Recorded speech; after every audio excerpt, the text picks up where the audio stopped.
Hello everybody.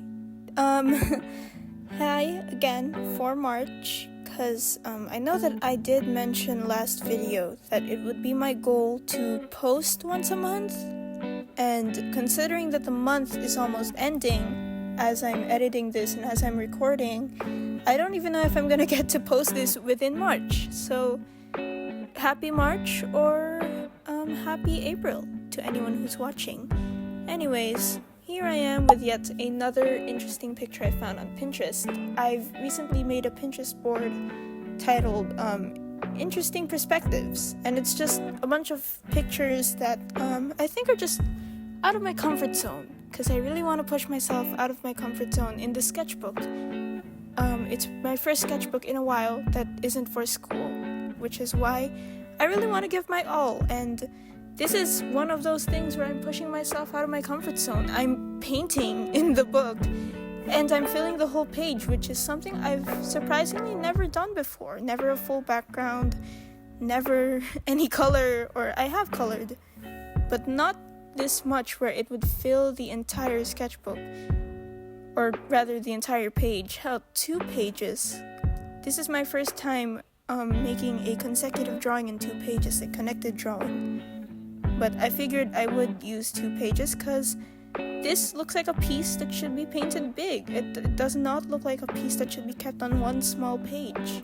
When painting, you have to think of the canvas size too. Does this do justice to the perspective you're drawing in, to the shape of the painting, to its composition? And yeah, that's what I thought of here. And here I am. I tried this new technique that I found on YouTube.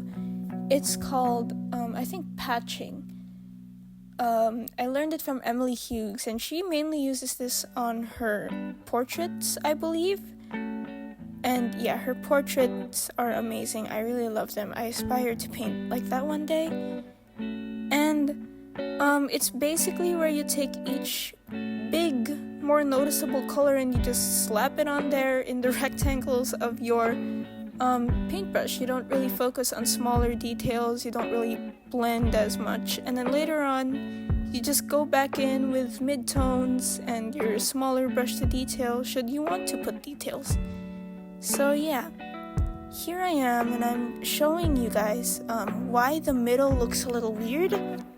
See the left page there was another page over there, and I used that page for art class, and by the time it was I was supposed to cut it out, I cut it out, and the box cutter went a little too deep and cut the page before it. So I'm a little upset about that, but yeah. Also, it looks weird because this page over here was glued to this page, because whenever I make a sketch I don't like, my immediate response is to make it disappear. Originally I was gonna rip it out, but then there was that sketch over there behind it, and I just could not do it for the life of me, so I stuck the pages. Sometimes you just have to make your pieces disappear. But yeah, this is some stuff I've done off camera. Was experimenting with acrylic markers, very fun. Got them for free at a party. But yeah.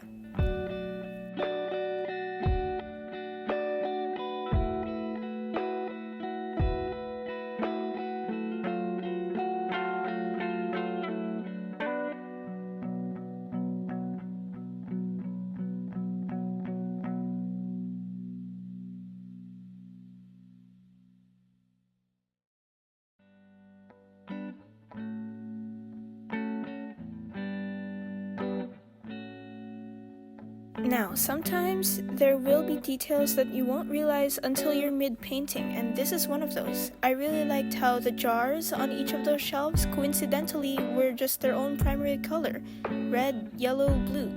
And I tried my best to replicate that here, switched it up a bit. I did not stay completely true to the reference, but that's the thing. That's my style. It's a bit of impressionism and using illusion of detail.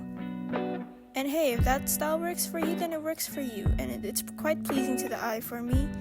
Sometimes, and this is something that a lot of beginner artists tend to struggle with, it's definitely something I struggled with, is looking too close into your painting. You know, you don't step back and look at the whole thing, and you definitely should, because when you step back and you try to look at the whole thing, you realize that some of the details you've been spending 8 hours on never even really mattered. They can barely be seen, and I mean, if you still want to do it, then go for it, but for the most part, if you don't want to waste your time, or if you think that you just want the whole piece to look nice and it's not the kind of piece you want people to be zooming in on, then don't stress about those tiny details.